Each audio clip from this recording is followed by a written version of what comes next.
Worli police स्टेशनच्या हद्दीत आज सकाळी हिट अँड रनची घटना घडली। या घटनेत एका महिलेचा मृत्यू झाला होता। हीच ती गाडी आहे। या अपघातात पण पाहिलं तर त्या महिलेला काही अंतरावरती आरोपीने फरफटत नेलं। जरी आपण गाडी लक्षात घेता यावरती आपण पाहतोय की या ठिकाणी विन सीटर्स साडीचे या ठिकाणी हे देखील धागे देखील आपल्याला पाहायला मिळत आहेत। बरोबर कुठल्या तरी पक्षाचा सिंबॉल देखील या ठिकाणी गाडीवरती पाहायला मिळतोय, जो या ठिकाणी खोडण्याचा प्रयत्न देखील झालेला आहे।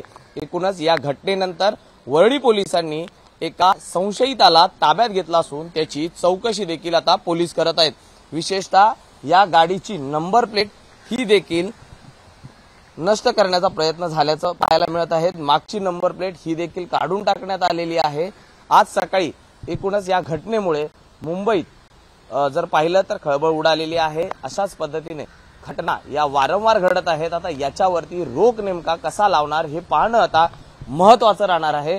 माझ्यासोबत या ठिकाणी मनसेचे माजी नगरसेवक संतोष झुरी सर आहेत। सर काय सांगाल, एकूण ज्या घटना अशा वारंवार घडत आहेत काय आपली मागणी राहणार आहे? तर खरोखर ही दुर्दैवी घटना आहे। तुम्ही बघत असाल की हा ट्रॅफिक सेन्सच हा कोणाला राहिलेला नाहीये। कोणी कशी गाडी चालवतो, कुठेही पार्क करतो, अचानक स्पीड कमी करतो, लेन कट करतो, त्या मोबाईलवर बोलतात, सेल्फी काढतात मोबाईलवर। आता तुम्ही बघत असाल ओला उबेरच्या ज्या गाड्या आहेत त्या तुम्ही बघत असाल तर ते त्या ऍपवरच असतात। त्यांना कुठलाही भान नसतो मागून गाडी येते आहे का, कुठली अँब्युलन्स येते आहे का, कोणाला इमर्जन्सी आहे का, या गोष्टींकडे कोणाचं लक्ष नसतं।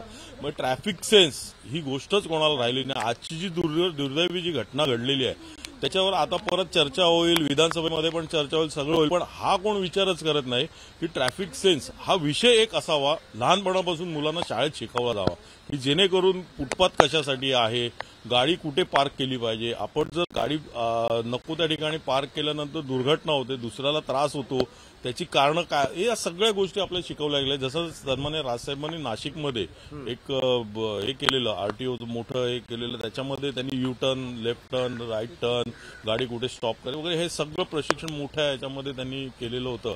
तर आणि तिकडे प्रशिक्षण लोकांना मुलांना देत होते, शाळेतल्या मुलांना। तर आमची हीच मागणी राहील की हे जे ऍक्सिडेंट होत आहेत हे अवेअरनेस आपण सुरुवात केली पाहिजे। आपण प्रत्येक गोष्टीचा अवेअरनेस करतो, तर ह्या गोष्टीचं का करू नये?